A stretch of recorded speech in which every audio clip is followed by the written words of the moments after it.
Hoy día quiero introducir Efesios capítulo 4. Vamos a avanzar más o menos un versículo hoy día, que es bastante, porque honestamente me siento un poco como Judas, el medio hermano de Jesucristo, cuando se pone a escribir su epístola, Judas, que está en la Biblia antes de Apocalipsis, y dice que quería hablarles o escribirles de la gracia de Dios, pero sintió en su corazón que tenía que hablar de otras cosas importantes. Y siento así en mi corazón hoy día. Y en la segunda parte de esa enseñanza voy a hablarles de algo que está pasando en el cristianismo que es preocupante. Lo voy a explicar para que estemos claros en lo que dice la Biblia y no estar confundidos. Hemos visto los primeros 3 capítulos hablan de la doctrina. Y la doctrina es muy importante en nuestras vidas como cristianos. Y yo les he dicho que los capítulos 4, 5 y 6 de Efesios hablan de la vida cotidiana. O sea, cómo poner en la práctica la doctrina que Pablo enseña en los primeros 3 capítulos. Eso es muy importante porque la tendencia de algunos es estudiar mucho la Biblia. Estudiar. Les gusta estudiar. Y a veces les falta lo que es la práctica. En cambio, hay otros que les gusta ministrar, pero no saben lo que están diciendo porque nunca han estudiado. Ese es otro extremo.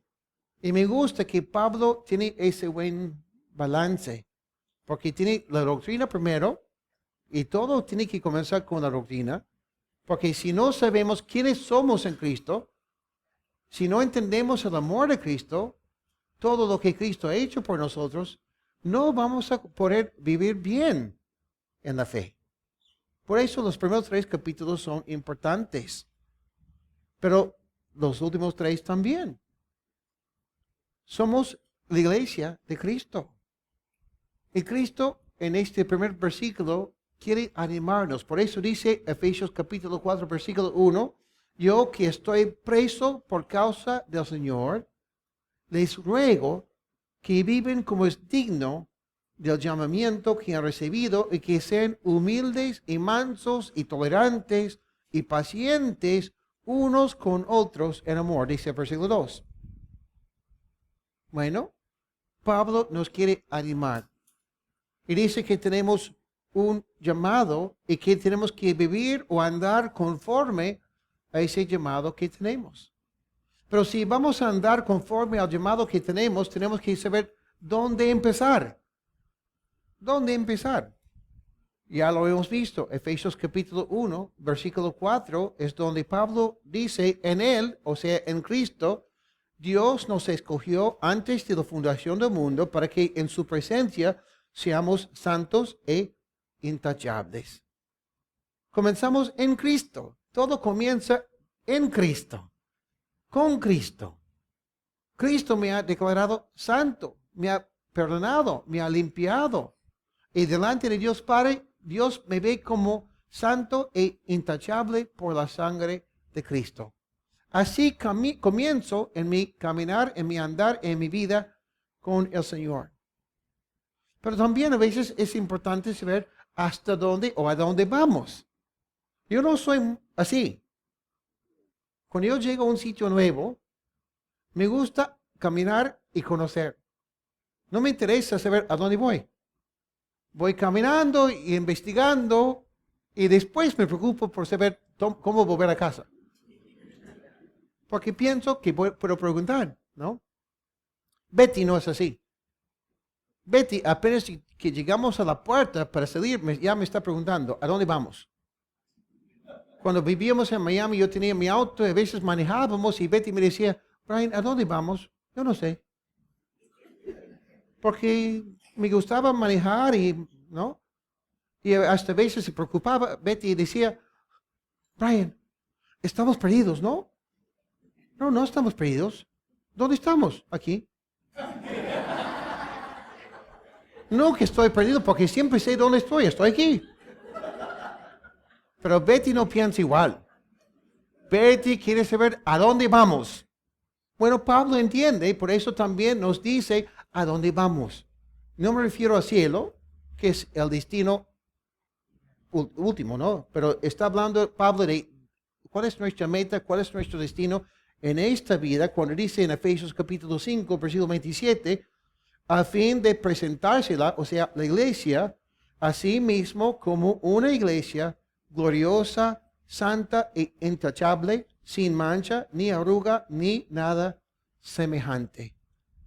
La meta, el destino para nosotros como iglesia es llegar a ser cada vez más y más como Cristo, con más amor, más santos, más en la vida práctica en el Señor. Y ahora, ¿cómo vamos a llegar? ¿Cuál es el medio?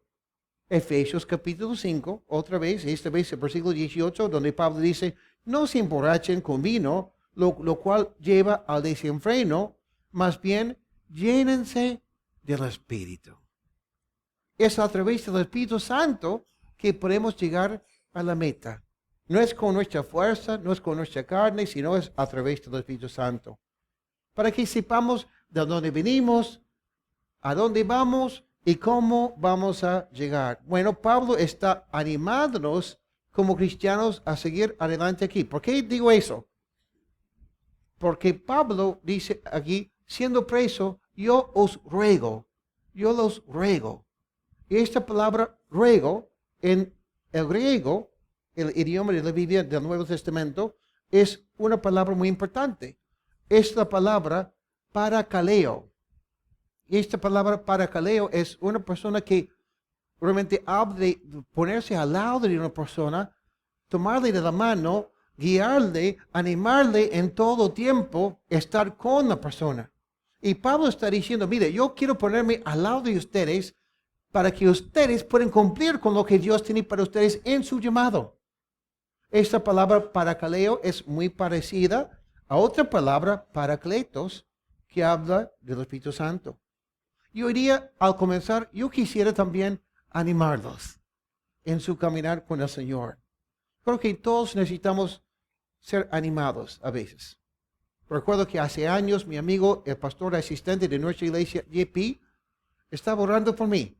Estábamos orando juntos y JP dijo, Señor, y échale mantequilla a ambos lados, hablando de mi persona. Y en plena oración me maté de risa, ¿no? Porque lo vi como figura Dios echando mantequilla, ¿no? Pero realmente necesitamos ánimo y mientras más ánimo hay, mejor. Es como la tostada cuando echas bastante mantequilla de un borde al otro, más rico es, ¿no? Es así. Bueno, Pablo quiere animar a los efesios porque Pablo también ha sido el recipiente, ha recibido ánimo en muchos momentos, comenzando con su amigo José. ¿Se acuerdan de José, no? El que le animó a Pablo bastante.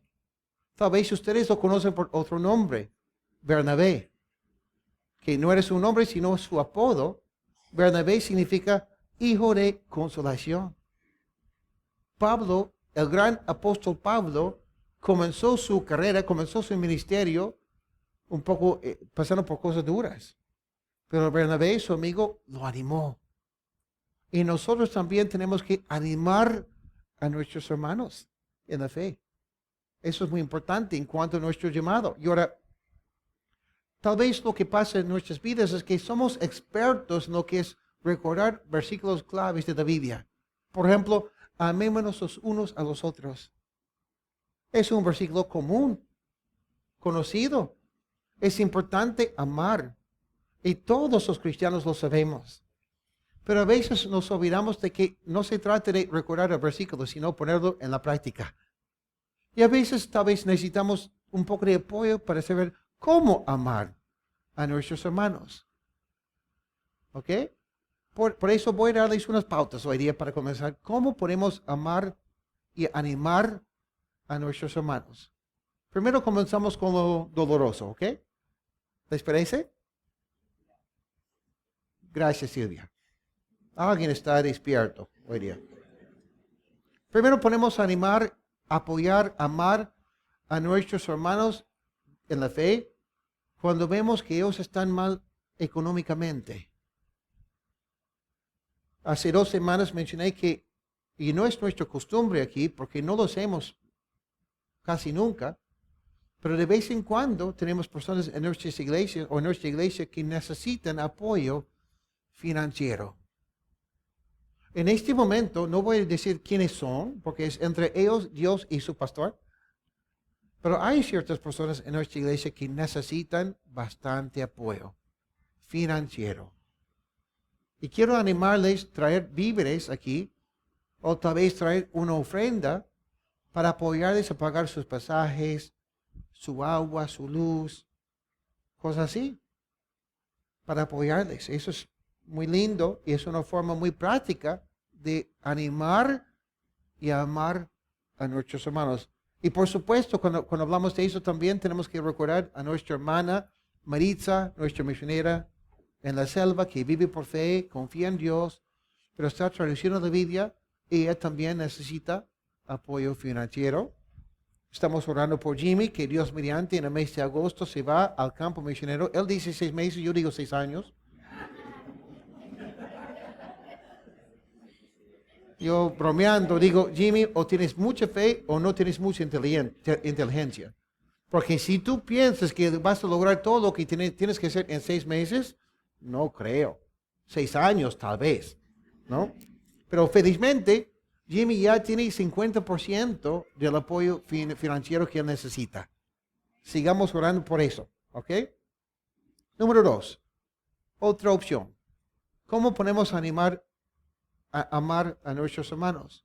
Justo lo que Pablo está haciendo en este momento en cuanto a los Efesios. Pablo está escribiéndoles una carta.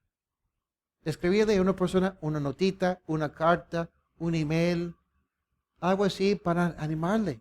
Poner un versículo, algo ahí, estoy orando por ti. Y en esa forma animar a tus hermanos en la fe. ¿Ok? Número 3. Expresar tu amor con un poco de cariño. Un abrazo, tocado así. Y ahora, solteros, con cuidado con eso. Que sean prudentes. ¿No? Que tu amor sea sincero. ¿Ok? Pero sí es bueno.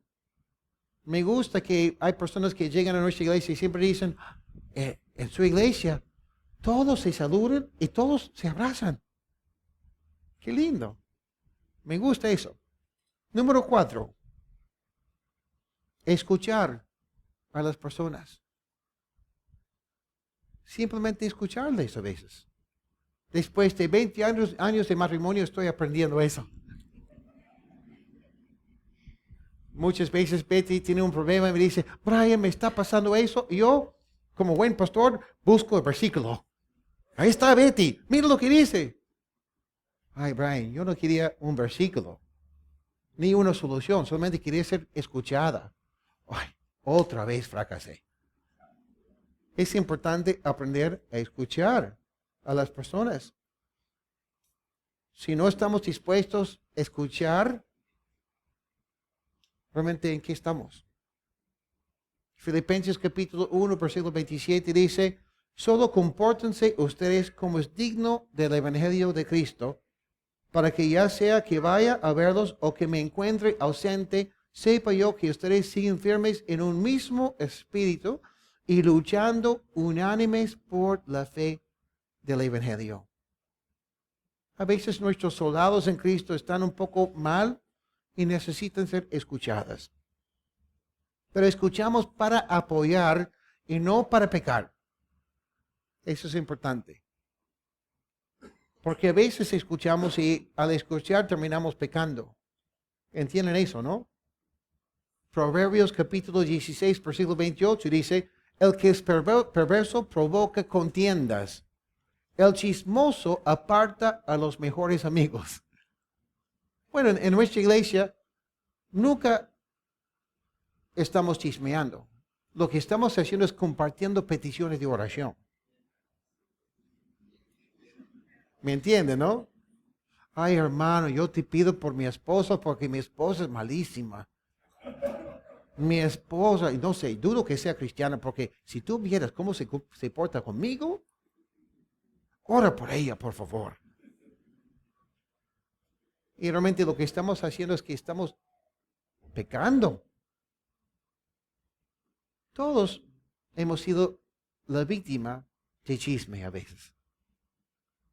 Eso no nos conviene. Yo he sido la víctima de chisme. Y si alguien está hablando contigo y te dice, fulano, el hermano tal, la hermana tal, tienes que preguntarle al toque, ¿has hablado con él? ¿Has hablado con ella? Y si te dice que no, mejor no escuchar, porque esa persona te está contaminando con lo que te está diciendo. Porque la persona no está ahí para defenderse ni para explicar lo que ha pasado. Y tú terminas, antes, como dice aquí, el chismoso aparta a los mejores amigos. ¿Cuántas veces hemos visto que eso ha sucedido entre los mejores amigos por el chisme? Hay que protegernos de esas cosas. Entonces, es bueno escuchar, pero no siempre. Saber qué escuchar y qué no escuchar. Porque si estamos escuchando chisme o si estás chismeando, hay que recordar algo. Dice Pablo aquí en Efesios que somos un solo cuerpo en Cristo. Entonces, si estás haciendo daño a tu hermano, realmente haces daño a todos y a ti mismo. Si escuchas el chisme, haces daño a ti mismo. Porque terminas perdiendo tu amistad, tu confianza. Antes amabas mucho a tu hermano y ahora te quedas con unas dudas. ¿No? Eso es muy importante. Otra cosa, mostrar compasión cuando estás escuchando. Es parte de escuchar a la persona. Dice Romanos 12, versículo 15, gocémonos con los que se gozan y lloremos con los que lloran. Entonces, cuando estás escuchando, la persona está llorando amargamente. Ay, eso me está... Ay, ¿qué vas a hacer tú? Sí, te estoy escuchando. A ver, no. Identificarte con la persona, ponerte en sus zapatos de esa persona. Y la última cosa que tiene que ver con eso también, pasar tiempo con tus hermanos en la fe. Salmo 133 dice, qué bueno es y qué agradable que los hermanos convivan en armonía. Es imposible convivir si no estás con tus hermanos. Pero qué lindo cuando los hermanos conviven en armonía.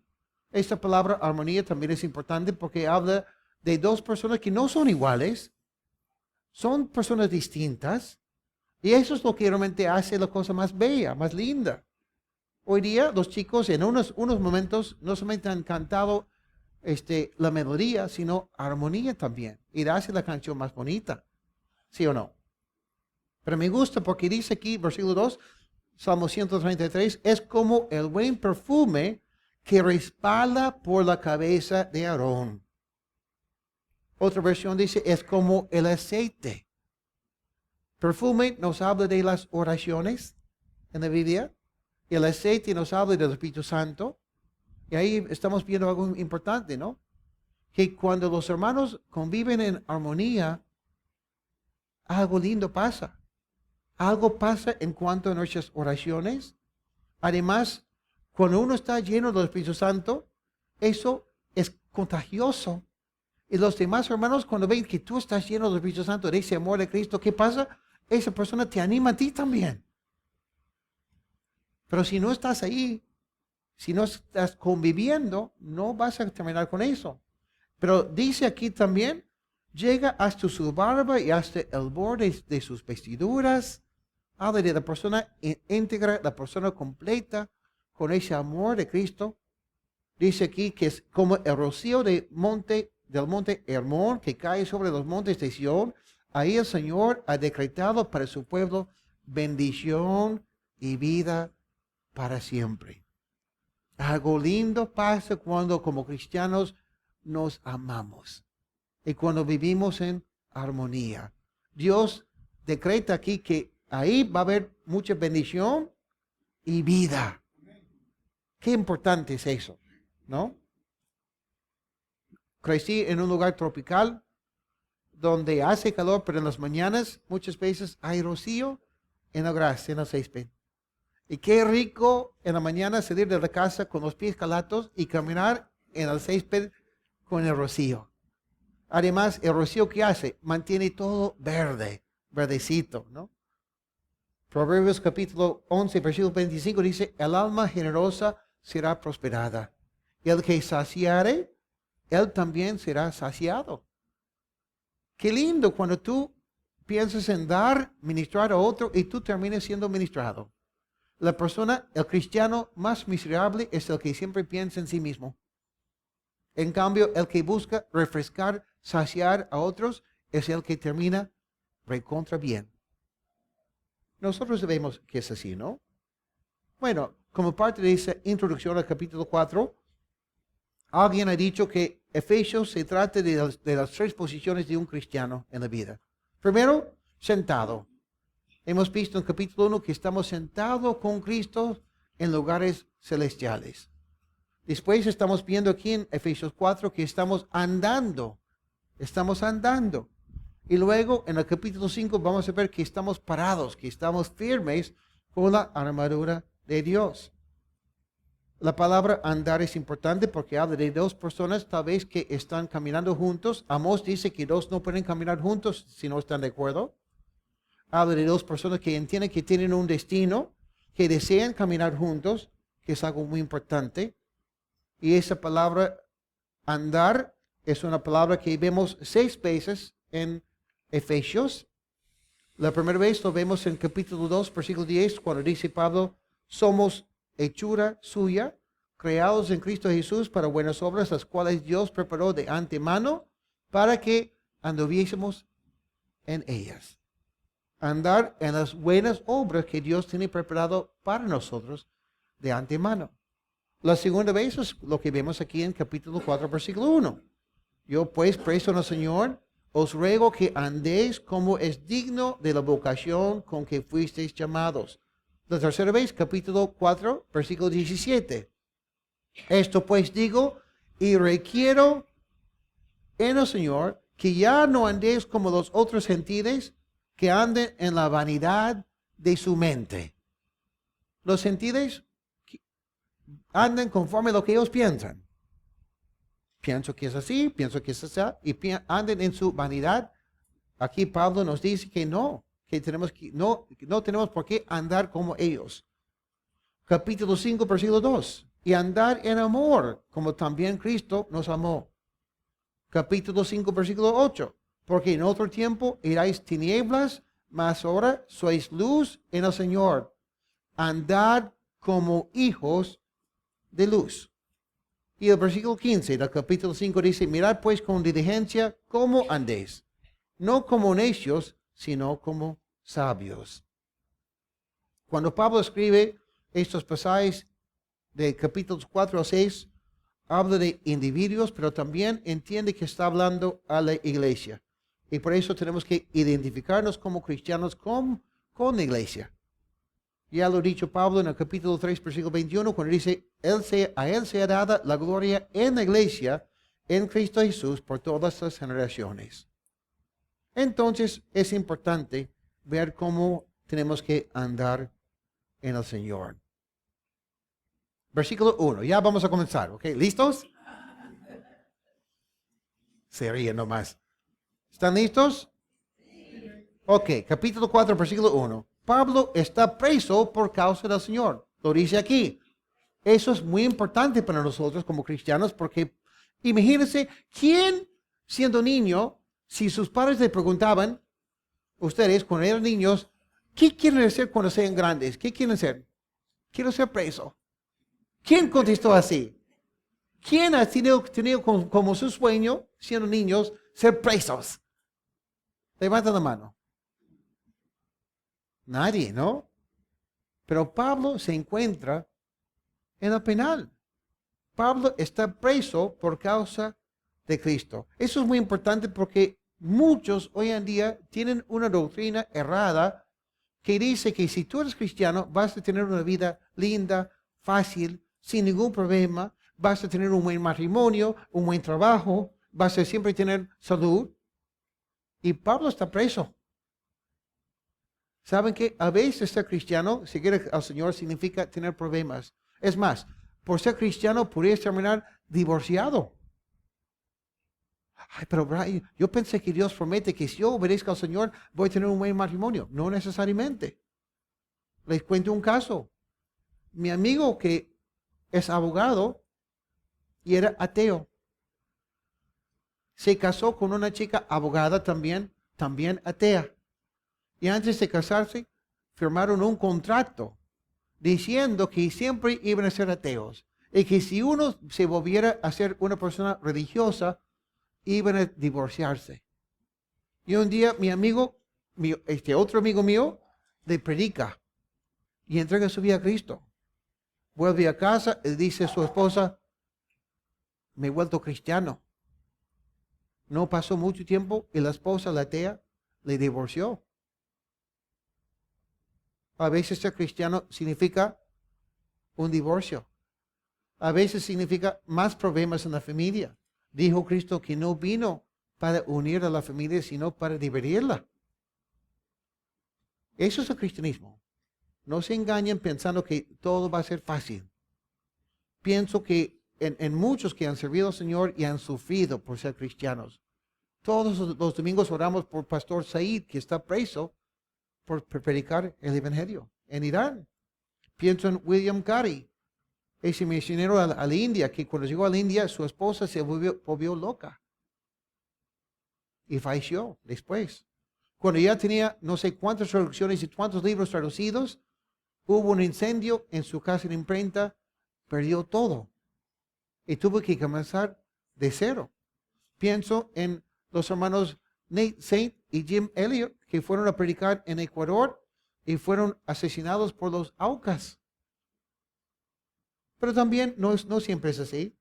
También pienso en otros que han servido al Señor a lo largo de su vida sin problemas mayores y también han sido de gran bendición para todos. Entonces depende del llamado de Dios para ti, lo que Dios tiene planeado. Pero tienes que estar preparado sabiendo que no todo es rosas. ¿Ya? Pero de todas maneras, Dios nos llama por amor y tenemos que andar como es digno del llamamiento que hemos recibido. Y ahora, cuando decimos que los primeros 3 capítulos hablan de doctrina y los últimos 3 hablan de la práctica de la vida cotidiana, no me gusta exactamente tomarlo como una división entre esos dos, porque realmente los últimos 3 son la consecuencia lógica de lo que la persona entiende cuando ama a Cristo. Por ejemplo, yo camino, la gente me dice que yo camino como mi papá, porque soy su hijo. Hasta bromeo como mi papá. Hace una semana más o menos, un poco más de una semana ya, salimos a comer en la calle, como dicen ustedes, que yo nunca como en la calle porque es peligroso. Yo como en un restaurante. En la calle hay mucho tráfico. Por eso yo como en un restaurante. Pero estábamos comiendo en un restaurante y hice como 3 bromas a la mesera. Y mis hijos avergonzados. Ay, papá, ni la conoces y estás bromeando. Es que yo bromeo con todo el mundo. Y mi hija Ana me dice, ¿por qué siempre bromeas así? Digo, ¿conoces a tu abuelo, no? Ah, sí. Bueno, yo bromeo porque tu abuelo, mi papá, también bromea. Tanto así que hace un tiempo atrás, 2 años tal vez, fuimos a Bembos y no íbamos a comer hamburguesas, sino pedir un sundae, un helado, ¿no?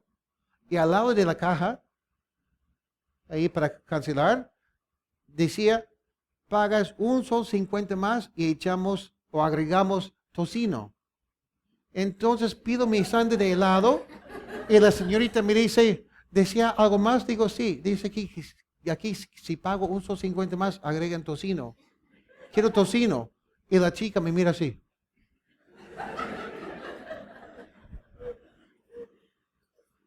Digo, dice aquí que si pago $1.50 más, agregan tocino. Ya salía humo. Vi que estaba pensando, no me han explicado cómo explicar eso. Y Betty le dice a la chica, le dice, está bromeando. Y ella,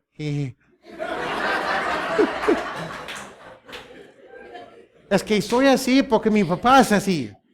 No soy el culpable. ¿Ok?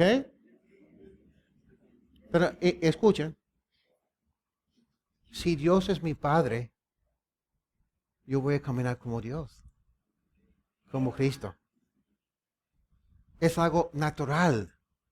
No tengo que esforzarme, porque Dios es mi Padre. ¿Me entienden?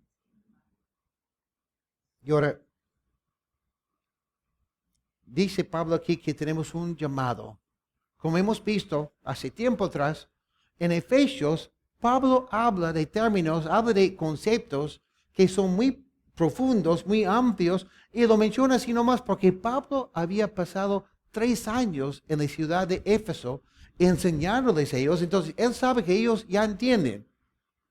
En cambio, nosotros a veces no entendemos todavía.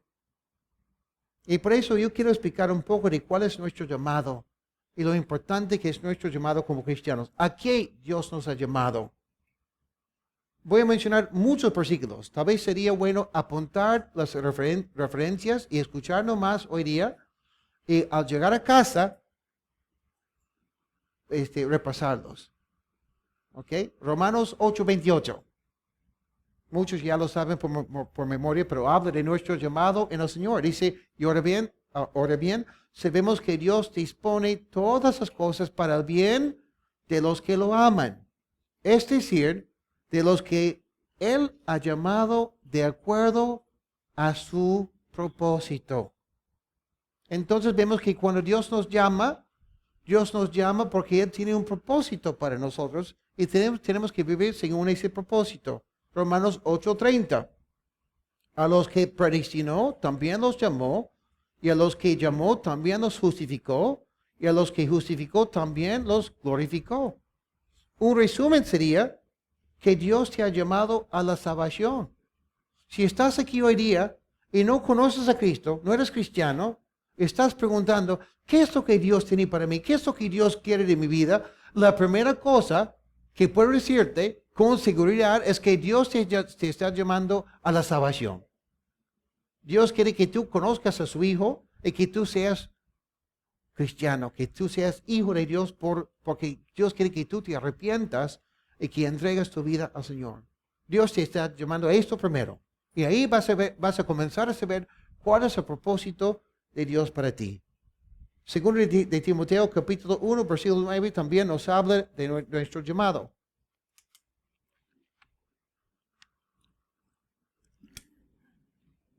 Discúlpeme que, como dicen ustedes, todavía estoy con la garganta. Qué bueno estar con la garganta. ¿Cómo sería estar sin garganta? Dice 2 de Timoteo capítulo 1, versículo 9, hablando de Cristo,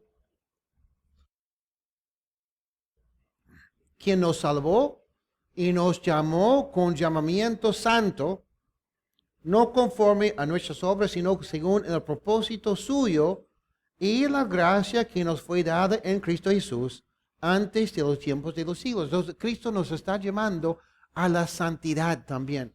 ¿Santidad? Sí, que vivamos una vida separada, diferente que los demás. Una vida que realmente agrada al Señor. Después, en 1 Corintios capítulo 1, versículo 9, fiel es Dios, quien los ha llamado a tener comunión con su Hijo Jesucristo. Qué hermoso es eso, ¿no? Cuando Dios te llama, Él te llama para que tú tengas comunión con Jesucristo. Qué precioso. Y 1 Pedro capítulo 2, versículo 9, pero ustedes son linaje escogido, real sacerdocio, nación santa, pueblo adquirido por Dios, para que anuncien los hechos maravillosos de aquel que los llamó de las tinieblas a su luz admirable. Cristo nos llamó de las tinieblas a su luz admirable. ¿Con qué fin? Para poder anunciar, proclamar, predicar los hechos maravillosos del Señor. Qué bueno, ¿no? Porque ¿cómo sería al recibir a Cristo decir, Señor, me arrepiento de mis pecados, te entrego mi vida, límpiame, perdóname, Señor, quiero que seas mi Señor, y te desapareces porque vas al cielo? No, estamos aquí todavía en este mundo porque Dios quiere que nosotros proclamemos sus hechos maravillosos. ¿Quiénes son los que, o cómo podemos saber si hemos sido llamados o no? Juan capítulo 10, versículo 27 dice, las que son mis ovejas oyen mi voz. Y yo las conozco y ellas me siguen. Si tú escuchas la voz de Dios, tú sabes que Dios te ha llamado. Porque tú escuchas su voz. ¿Cómo es que Dios nos llama? ¿Y por qué es importante? En esta parte es cuando digo que realmente no quiero ofender a nadie con lo que voy a decir. Estoy orando bastante para explicar eso con amor en mi corazón. Mi intención no es causar divisiones en ningún momento, sino explicar lo que creo que es una doctrina bíblica, un balance en las cosas. Y digo eso porque unas cosas que están pasando en el mundo cristiano en los últimos años y específicamente en los últimos 6, 8 meses más o menos. ¿Ok? Nuestro llamado en el Señor. Algunos creen que cuando la Biblia dice que Dios nos escogió, que eso significa de que no tenemos opción. Ni los escogidos ni los no escogidos. O sea que un día yo estaba lejos de Dios y Dios me escogió, me agarró así y me dijo, Brian, ven conmigo. ¿No? Eso es su concepto de ser escogido por Dios. Y si no soy escogido, ahí estoy, sin esperanza. No importa, pase lo que pase, no soy escogido, no hay esperanza para mí. Otros creen, y eso es un extremo, otros creen que Dios está sentado en el cielo diciendo, espero que me escojan a mí. Que Dios no tiene ningún poder. Eso también es un extremo.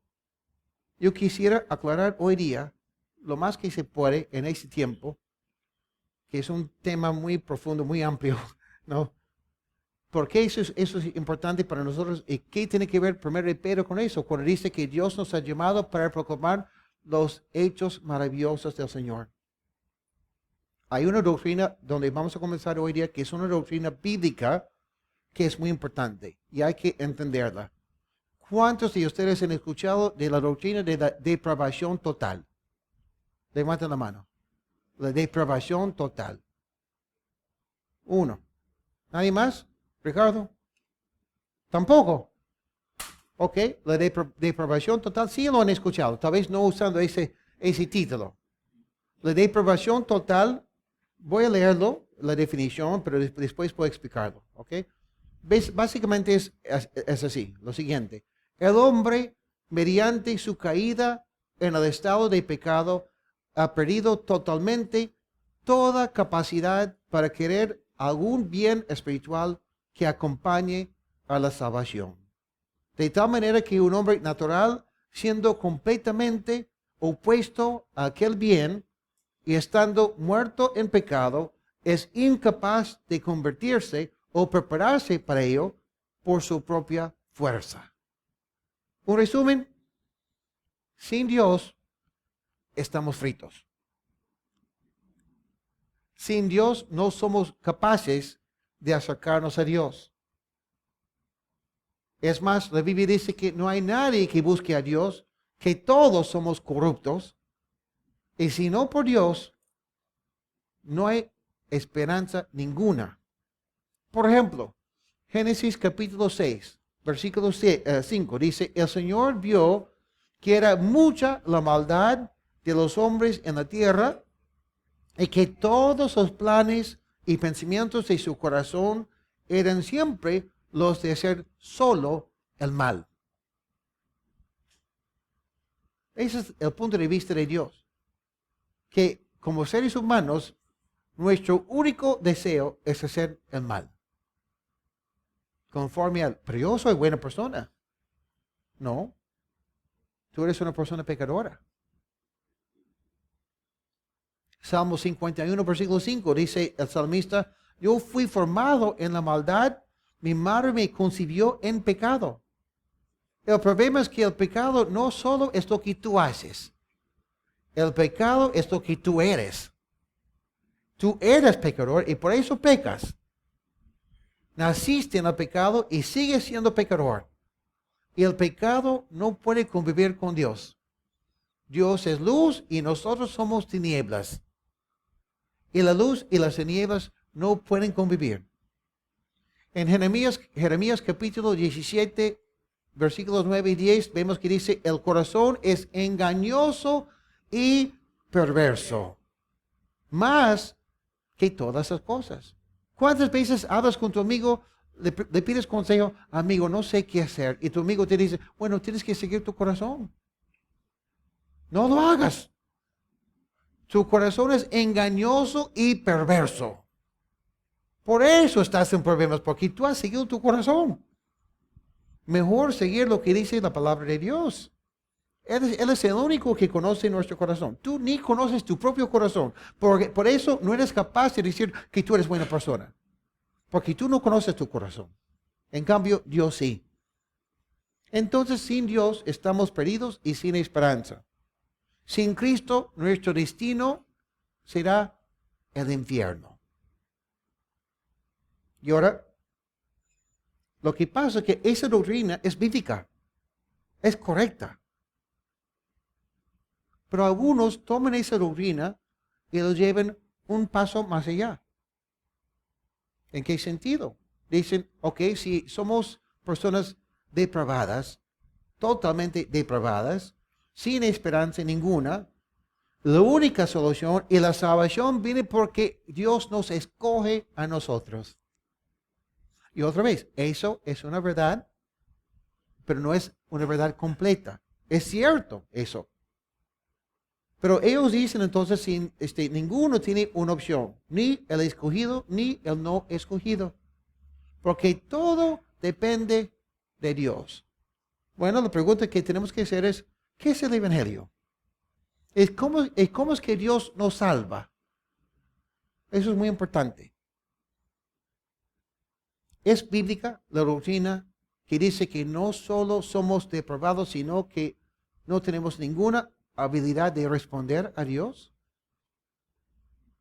Porque eso tiene que ver mucho con nuestra actitud cuando predicamos o no predicamos el Evangelio. Si creo que solo los elegidos serán salvos y predico el Evangelio a otros, sabiendo que nunca podrían ser salvos porque no son elegidos, eso afecta mi actitud. ¿Me entienden o no? Porque hay algunos que creen así. Tengo tíos que han creído así bastante. Por eso tenemos que hacer la pregunta, ¿qué es el Evangelio? ¿Y cómo es que una persona llega a ser salva? Otra pregunta parecida, o otra forma de hacer la misma pregunta es, ¿qué poder tiene el Evangelio? ¿Qué poder tiene el Evangelio?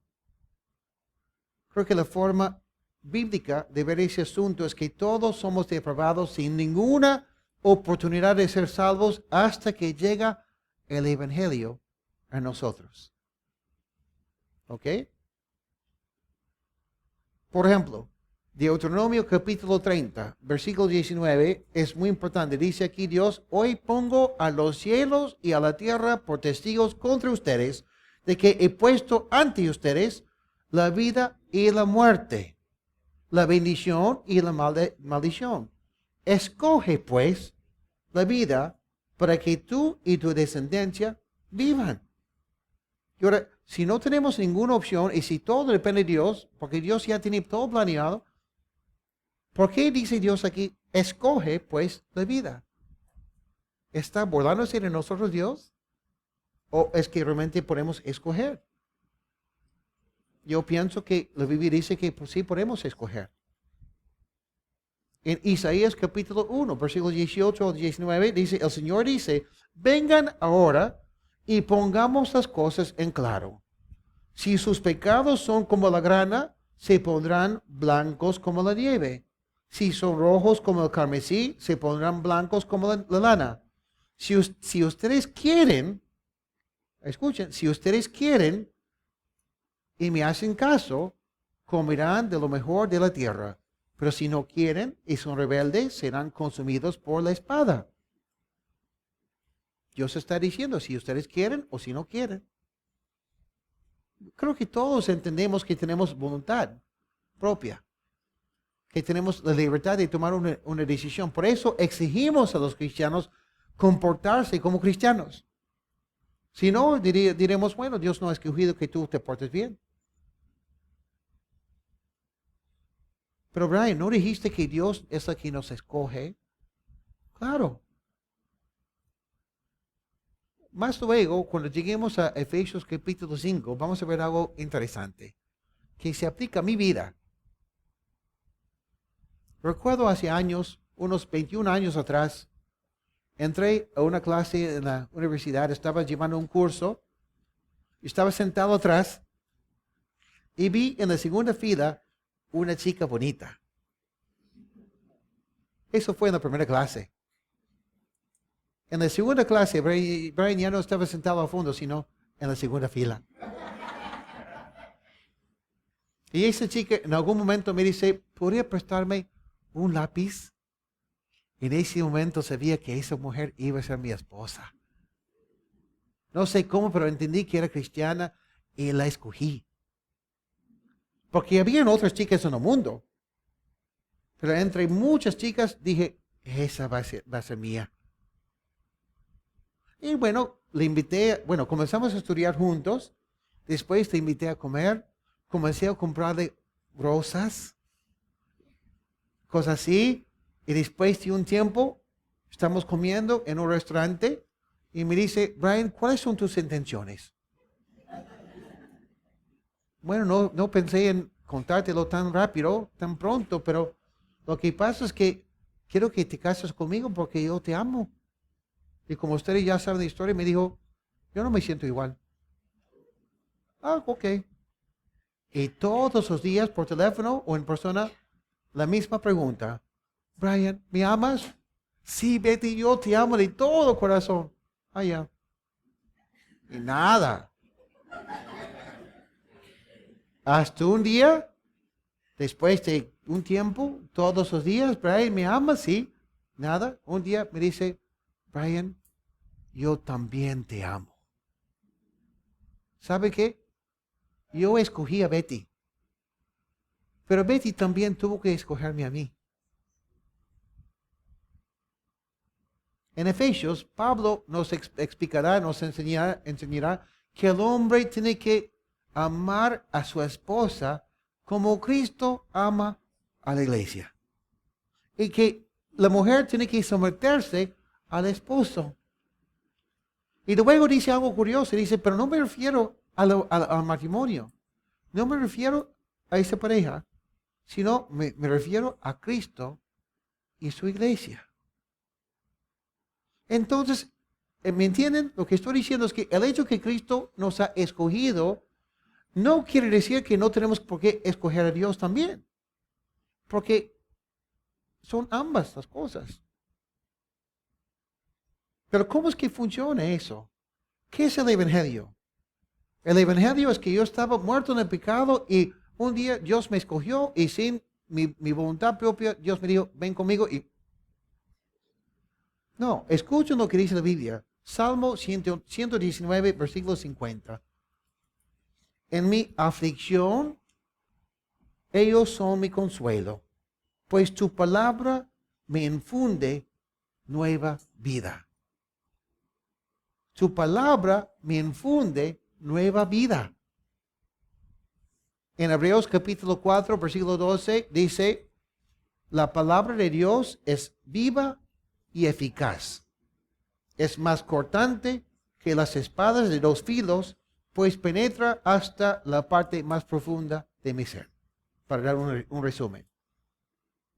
La idea aquí es que la palabra es viva y eficaz. La palabra de Dios es poderosa. Eso que estamos viendo aquí. Juan capítulo 17, Cristo está hablando en el versículo 17 dice, santifícalos en la verdad. O sea, sepáralos en la verdad, y tu palabra es verdad. En Romanos capítulo 10, versículos 8 al 17, vemos que dice la palabra de Dios, lo que dice es, la palabra está cerca de ti, en tu boca y en tu corazón. Esta es la palabra de fe que predicamos. Si confiesas con tu boca que Jesús es el Señor y crees en tu corazón que Dios lo levantó de los muertos, serás salvo.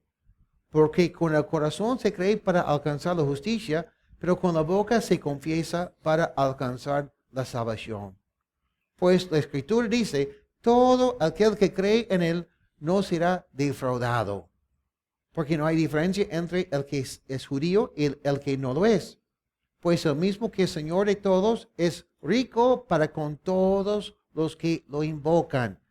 Porque todo el que invoque el nombre del Señor será salvo.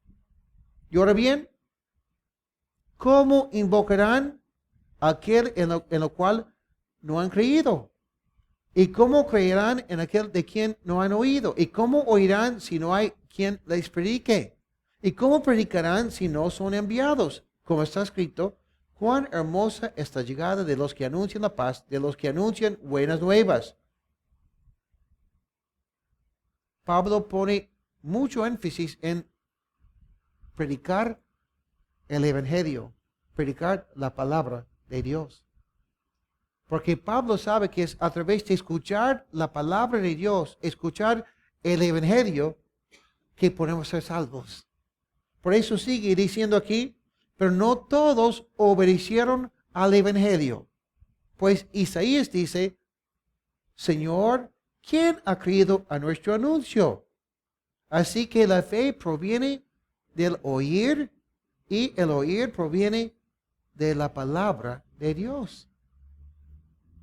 Entonces, como persona pecadora, sin esperanza ninguna, muerto en mi pecado, ¿qué es lo que cambia mi situación? Cuando escucho la palabra de Dios y la palabra de Dios tiene el poder para darme la vida nueva. En ese momento, ¿puedo yo tomar mi decisión si voy a entregar mi vida al Señor o no? Pero la palabra de Dios tiene poder.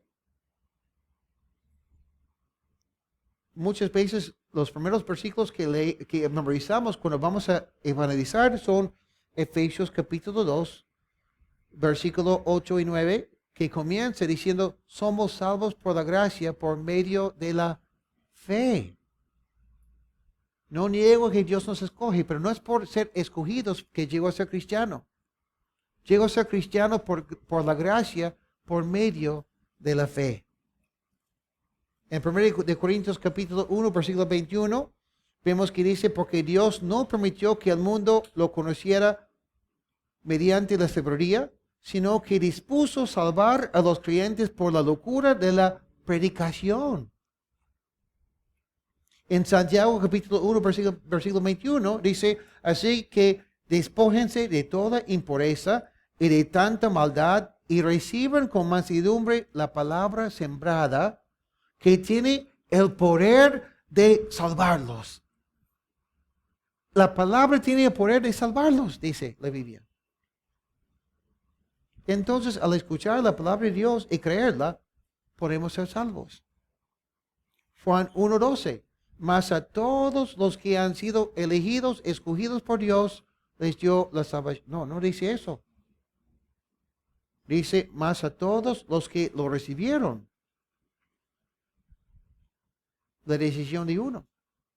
Recibir o no recibir. Mas a todos los que lo recibieron, a los que creen en su nombre, les dio potestad de ser hechos hijos de Dios. Y un versículo poderoso que siempre citamos. Romanos capítulo 1, versículo 16. Dice Pablo, no me avergüenzo del evangelio porque es poder de Dios para la salvación. ¡Wow! Tal vez nunca lo han visto así, pero así dice la Biblia. Romanos capítulo 6, versículo 17. Pero gracias a Dios que aunque ustedes eran esclavos del pecado, han obedecido de corazón al modelo de enseñanza que han recibido. ¿Qué es lo que vienen recibido? 1 Corintios capítulo 15, versículo 1 para comenzar. Además, hermanos, les anuncio el evangelio que les prediqué, que es el mismo que ustedes recibieron, en el cual siguen firmes. Por medio de este evangelio serán salvados siempre y cuando retengan la palabra que les he predicado, etc. Entonces podemos predicar el evangelio con confianza, sabiendo que el evangelio es poder de Dios para salvación a todos aquellos que creen. ¿Ok? ¿Por qué es importante eso? Espero que entienda que mi intención no es atacar a nadie. Si no creemos todo exactamente igual, no significa que somos enemigos. Si reconocemos a Cristo como nuestro Señor y Salvador, somos hermanos. Y Dios nos manda a amarnos los unos a los otros. Eso es lo más importante. Pero quiero aclarar hoy día cuál es importante en cuanto a nuestra doctrina. ¿Por qué? Porque hay una doctrina que viene del movimiento calvinista. Yo crecí en una iglesia calvinista. Respeto mucho a unos pastores que conozco que son calvinistas. Pero hay una doctrina que se llama la doctrina de la expiación limitada, que dice que Cristo no murió por todos, sino que solo murió por los escogidos. Mis tíos creían así. Por eso un día cuando yo decidí de predicar el evangelio, me dijeron, no, nosotros no predicamos el evangelio. Y un día les dije que yo iba a ir a una cruzada evangelística con Billy Graham. Y me dijeron, nosotros nunca iríamos a una cruzada así. ¿Por qué? Porque Billy Graham dice que Dios ama a todo el mundo, que Cristo murió por todos. Y eso es mentira. Cristo solo murió por los escogidos. Por eso no predicaban ellos. Pero ¿qué dice la Biblia? Colosenses 3, versículo 12, dice que sí somos escogidos. No podemos negar esa doctrina. Es cierto, es bíblico. Por lo tanto, como escogidos de Dios, santos y maduros, revístense de entrenado, etc. La Biblia habla de los escogidos o los elegidos más o menos 26 veces en palabras específicas. Hablan con otros textos también. 13 veces habla de la iglesia. 13 veces habla de Israel como nación. Cada vez que Cristo habla de los elegidos, habla de los israelíes o los israelitas o los judíos en la tribulación. Entonces sí, la Biblia habla de los cristianos como los elegidos. Romanos 8:33 dice, ¿quién acusará a los escogidos de Dios? Dios es el que justifica. Pero la pregunta es si Dios nos elige o nos escoge incondicionalmente. Y yo creo que la Biblia nos enseña que no. 1 de Pedro capítulo 1, versículo 2, no puede ser más claro cuando dice, elegidos según la presencia de Dios Padre en santificación del Espíritu, para obedecer y ser rociados con la sangre de Jesucristo, gracia y paz os sean multiplicadas. Entonces Dios nos escoge, sí, pero también lo hace Dios según su presencia, según lo que Él ya sabe. Eso no hace a Dios una persona que va mendigando a los hombres entregar sus vidas a Cristo, en ninguna manera. Igual que yo no rogué a Betty exactamente casarse conmigo, sino le conquisté.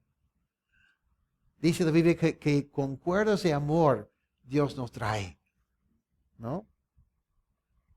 Lucas 13, versículo 3, es lo que Cristo dice cuando dice, y si ustedes no son elegidos, también morirán como ellos. No, así no dice. Lucas 13:3 dice, si ustedes no se arrepienten, también morirán como ellos.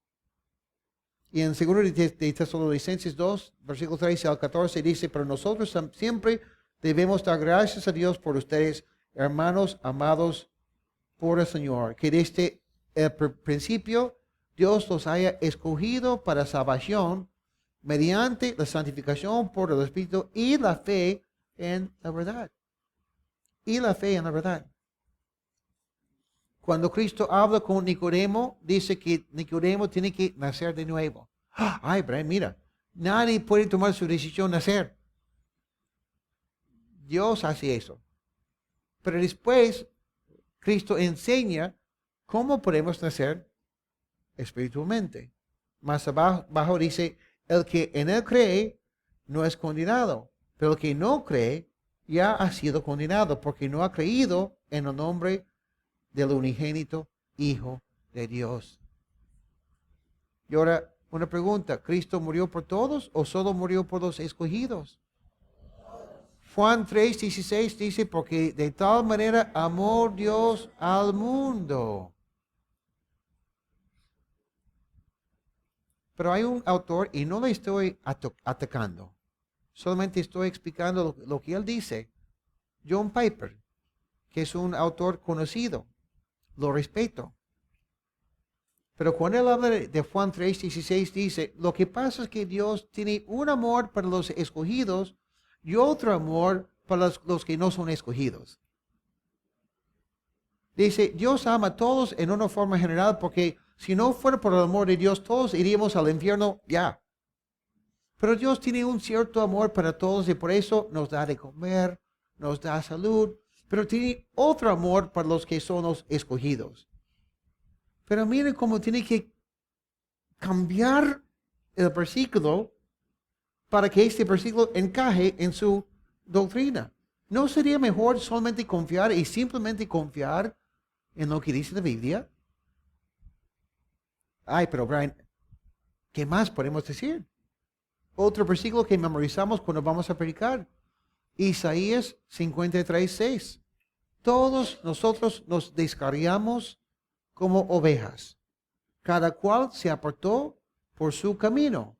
Mas Jehová cargó en él el pecado de todos nosotros. Y no puede ser más claro que lo que vemos en 1 de Timoteo 4:10. Y por eso mismo trabajamos y sufrimos oprobios, porque hemos puesto nuestra esperanza en el Dios vivo, que es el Salvador de todos los hombres, y mayormente de los que creen. O sea, Cristo murió por todos, pero solo los que creen realmente van a experimentar su salvación. Esa es la idea. Creo que el amor de Dios es tan grande, si puedo decirlo así, que Dios estaría dispuesto a escoger a todos. Pero sabe que no todos van a responder. Por eso Dios puede decir, a Jacob he amado y a Esaú he aborrecido. Porque Dios sabía cómo iba a ser la descendencia de Esaú, que todos iban a rechazar su amor. Y ahora, tal vez algunos dirían, no me interesa mucho ese tema, Brian. ¿Por qué pasas tanto tiempo explicando eso? Porque si tú sales a la calle a predicar pensando, bueno, algunos no son escogidos y nunca van a responder, ¿vas a predicar con ganas? No, vas a terminar a largo plazo como mis tíos diciendo, ¿para qué predicar?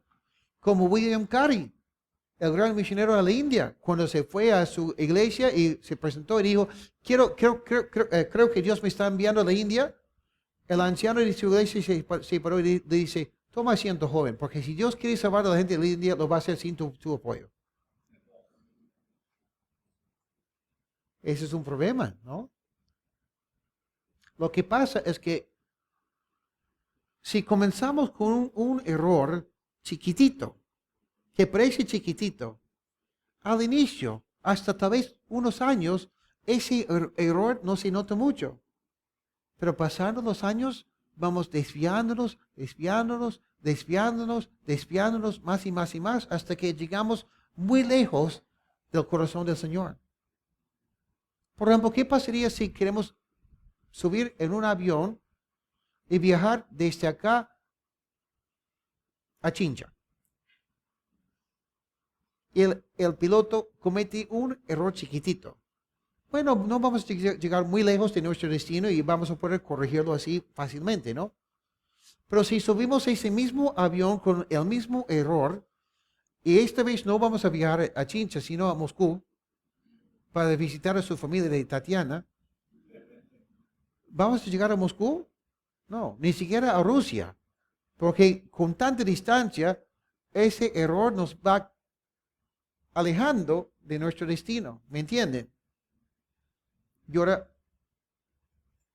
hace años, unos pastores, al cometer unos errores chiquitos, han llegado a unos extremos.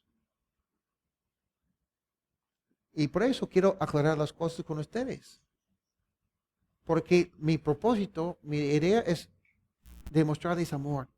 Es mi papel como pastor enseñarles la verdad de la Biblia tal como yo la entiendo. ¿Ok?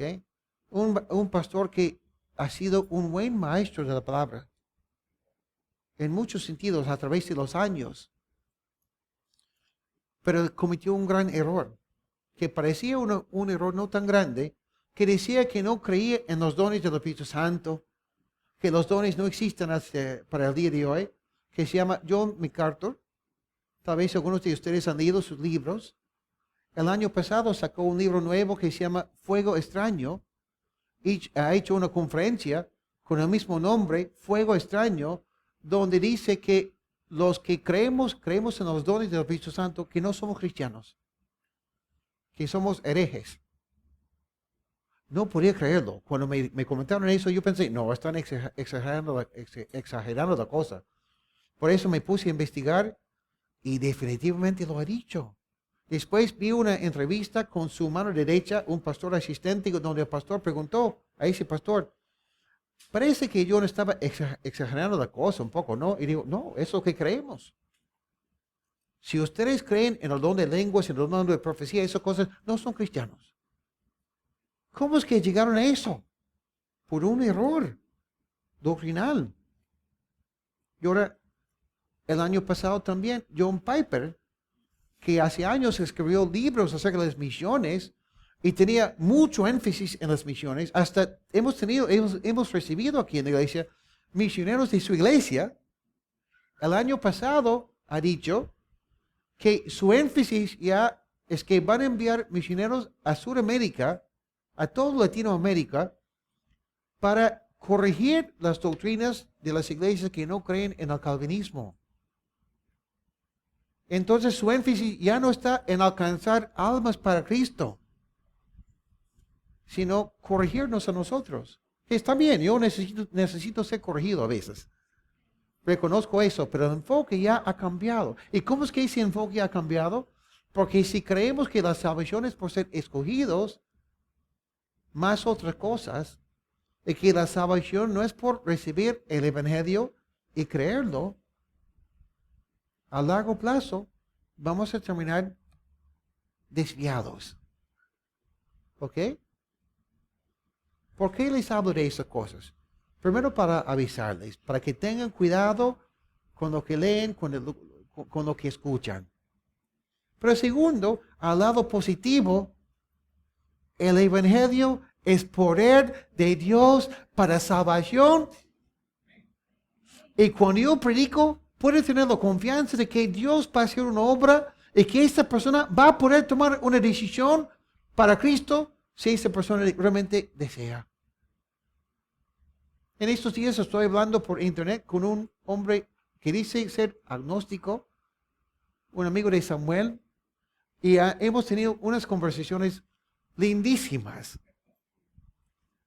muy interesantes. Y yo confío que en un momento el Señor va a tocar su vida, porque le estoy predicando el Evangelio que es poder de Dios. Espero que entienda mi corazón. ¿Ok? Y ahora, yo sé que lo que estoy diciendo hoy día es un poco polémico, tal vez para algunos. Y si es así, yo les pido, les ruego, les animo, como Pablo, poner en la práctica Efesios capítulo 4, versículo 2, en cuanto a mi persona. Porque dice aquí, con toda humildad y mansedumbre, soportándoos con paciencia los unos a los otros en amor.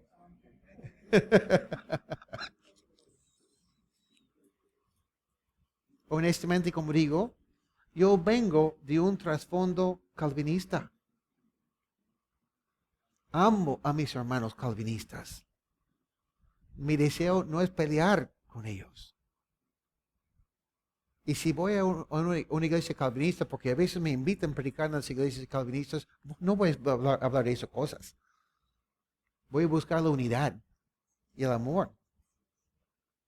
Pero en nuestra iglesia, siento que tengo que explicar las cosas. ¿Ok? Y también soy una obra en proceso. Son temas muy profundos. Y hay que estudiar, pedir al Señor discernimiento, sabiduría, y nunca perder ese amor para nuestro Señor y las ganas de predicar el Evangelio, porque es nuestro llamado como cristianos. ¿Ok? Bueno, ya les doy demasiado tiempo. Vamos a orar, van a venir los chicos para tocar unas canciones de alabanza y terminar así, ¿ok? Oramos, póngase de pie.